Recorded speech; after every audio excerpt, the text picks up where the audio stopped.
चलिए बच्चे, आगे के प्रश्न हम इस लेक्चर में देखेंगे। इसके पहले वाले वीडियो में हमने क्वेश्चन नंबर 17 तक के प्रश्नों को अध्ययन किया था बच्चे। आगे के प्रश्न इस लेक्चर के थ्रू हम बात करेंगे। ये बहुकल्पीय प्रश्न आपके लिए बहुत ही इंपॉर्टेंट होने वाले हैं बच्चे, तो लगा रहिए मेरे साथ बच्चे। 18 नंबर क्वेश्चन की ओर चलते हैं कि एक विद्युत क्षेत्र विक्षेपित कर सकता है एक्स किरणों को, न्यूट्रॉनों को, अल्फा कणों को, गामा किरणों को। देखिए, विद्युत क्षेत्र और चुंबकीय क्षेत्र कब किसको विक्षेपित करते? जिसका कुछ आवेश हो, जिस पर कुछ चार्ज हो। तो यहाँ आवेश किस पर है? एक्स किरणों पर, न्यूट्रॉनों पर। तो या कोई आवेश ही नहीं होता। बी गलत हो गया भाई। डी गामा किरणें हटा दो, एक्स भी हटा दो, बचा गया अल्फा कण। अल्फा कण पर इलेक्ट्रॉन के आवेश का दोगुना आवेश होता है। आगे चलते हैं बच्चे। एक इलेक्ट्रॉन तथा एक प्रोटॉन दोनों को एक समान विभवांतर से त्वरित किया जाता है यदि उनके प्रारंभिक वेग शून्य हो। तो इन कणों में इलेक्ट्रॉन की गतिज ऊर्जा अधिक होगी। चेक करना पड़ेगा भाई, विभवांतर समान है। तो भाई हमारे पास एक फार्मूला होता है के बराबर ईवी। विभवांतर समान है बच्चे, तो ईवी और एक फार्मूला होता है विभवांतर बच्चे क्या है? समान है। बहुत अच्छी बात है बच्चे। तो यहां से अगर हम बात करेंगे तो बच्चे के ईवी, ई का मतलब क्या हो गया? इलेक्ट्रॉन का आवेश। इलेक्ट्रॉन का आवेश यानी चलो Q1 मान लेते हैं, या Q इलेक्ट्रॉन। ये क्वेश्चन फर्स्ट। K2 बराबर हो जाएगा Q प्रोटॉन भी, दोनों का विभवांतर समान है। K1 को K2 से भाग करेंगे तो आ जाएगा क्या? Q इलेक्ट्रॉन बटा Q भाई प्रोटॉन। अब जरा देखो भाई, K1 अपान K2 हमारे पास क्या है? गतिज ऊर्जा का संबंध है। और प्रोटॉन का वेग अधिक है बच्चे, इलेक्ट्रॉन का संवेग अधिक है बच्चे, प्रोटॉन का संवेग अधिक होगा।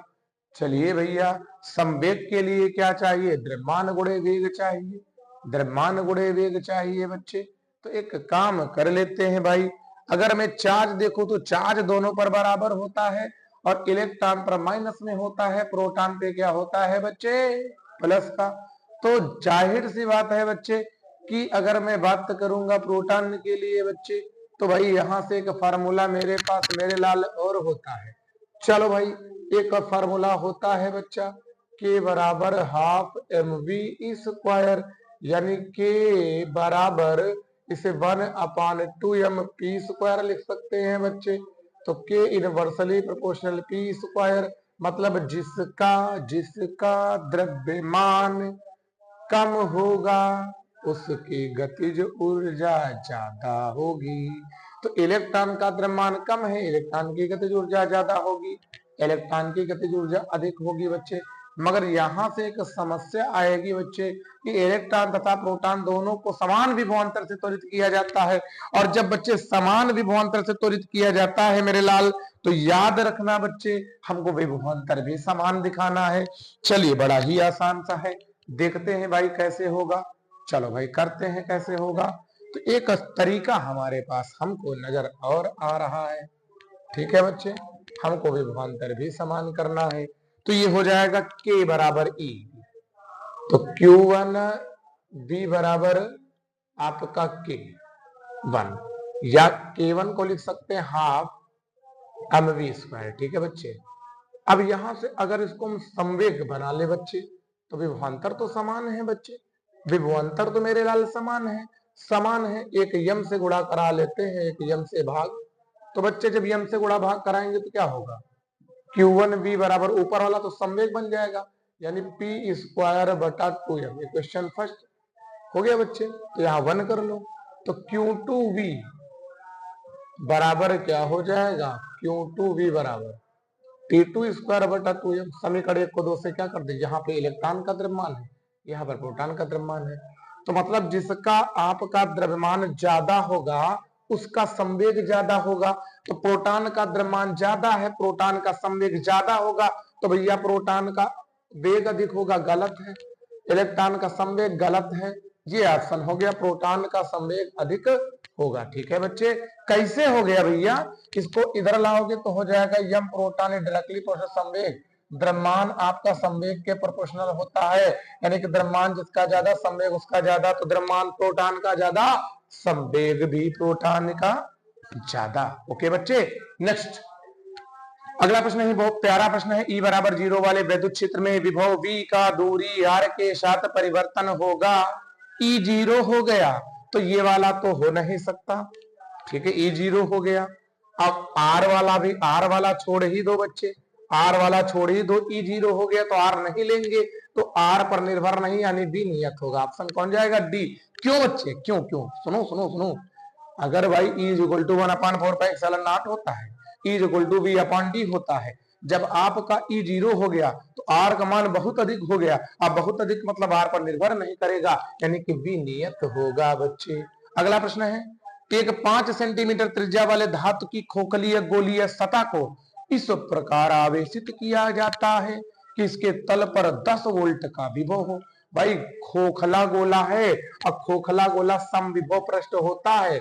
कैसा होता है? इक्विपोटेंशियल सरफेस, समविभव पृष्ठ। अब समविभव पृष्ठ के प्रत्येक बिंदु पर, केंद्र पर, सब जगह पर विभव समान होगा, तो मतलब 0 गलत, 10 वाला सही, ये भी गलत और ये भी गलत। तो बच्चे क्या होगा? अर्थात यह समविभव पृष्ठ होगा, यानी ऑप्शन 10 उल्ट जाएगा बच्चे, क्योंकि 10 वोल्ट पृष्ठ पर तो 10 वोल्ट केंद्र पर। नेक्स्ट है, दो गोलीय चालक A1 व A2 वह उनकी त्रिज्या R1 R2। बहुत अच्छी बात है, चालक A1 व A2 पर क्रमशः Q1 व Q2 आवेश। भैया देखो कॉन्सेप्ट मिल गया, Q1 व Q2 आवेश है, मतलब इन पर आवेश अलग अलग है। आवेश अलग तो मतलब क्रम हो गया समांतर। क्या हो गया? समांतर। अब इसकी धारता कितनी हो जाएगी? 4πε0 R1, इसकी 4πε0 R2। अब भैया समांतर क्रम में फार्मूला क्या होता है? समांतर क्रम में फार्मूला C = C1 + C2। जब जोड़ दोगे तो कितना आएगा? 4πε0 R1 4πε0 R2। कॉमन कर लोगे तो दैट इज ऑप्शन नंबर ये 4πε0 R1 + R2। ये D फॉर गलत, C फॉर गलत, A फॉर और गलत। ठीक है बच्चे, तो हो गया option number B 4πε0 R1 + R2। Important प्रश्न बन सकता है बच्चे आपके लिए। नेक्स्ट, निम्न चित्र में प्रदर्शित संधारित्र के बीच तुल्य धारता AB के बीच, AB के बीच कह रहा है ना। चलो भैया देखते AB जाने के रास्ते कितने हैं। एक तो ये वाला रास्ता है और एक ये वाला रास्ता है और एक ये घूमते हुए। तो देखो ये दोनों कहाँ में जोड़ेंगे भैया? श्रेणी में। 1/1 1/1 कितना हो जाएगा बच्चे? जोड़ के देखो, 1/1 = 1/C, यानी कि 2, यानी कि कितना हो जाएगा? 2 = 1/C, यानी C = 0.5 ये 0.5 यानी 1/2। अब इन सबको जोड़ दो समांतर क्रम में, तो 0.5 तो एक मिलकर 1.5 और एक मिलकर 2.5। ऑप्शन को भैया देखो, 2.5 किधर गया भाई? तो 2.5 हो गया ये आपका सही जवाब। ये A for Apple, B for boy, D for dog गलत। इस बार डॉग ने साथ नहीं दिया, बिल्ली ने साथ दिया, यानी कि C फॉर कैट वाला ऑप्शन सही। नेक्स्ट, पारे की n बूंदों जिनमें प्रत्येक की त्रिज्या स्मॉल r है वह प्रत्येक पर Q आवेश है से मिलकर एक बड़ी बूंद बनी है। बच्चे बड़ी बूंद पर विभव होगा, हमेशा याद रखना, बड़ी बूंद पर विभव होगा छोटी बूंद की संख्या का n, यानी कि n का पावर 2/3 गुना होगा। बच्चे इस न्यूमेरिकल को आप स्वयं कर लीजिए। अगर आपको समझ में ना आए तो कमेंट बॉक्स में कमेंट कर दीजिए, आप तक सॉल्यूशन पहुंचा दिया जाएगा। इसको आप स्वयं कर लीजिए बच्चे, और ये आपका धारता का पहला ही सवाल मिल जाएगा। n गुना होगा नहीं, 1/3 होगा नहीं, माना 2/3 होगा नहीं, इसको रट लो मेरे लाल, n का पावर 2/3 होगा। ठीक है बच्चे, जब तक के लिए स्क्रीनशॉट मान लीजिए और फिर हम आपको आगे दूसरा शॉट देते हैं। ठीक है बच्चे, जल्दी करिए।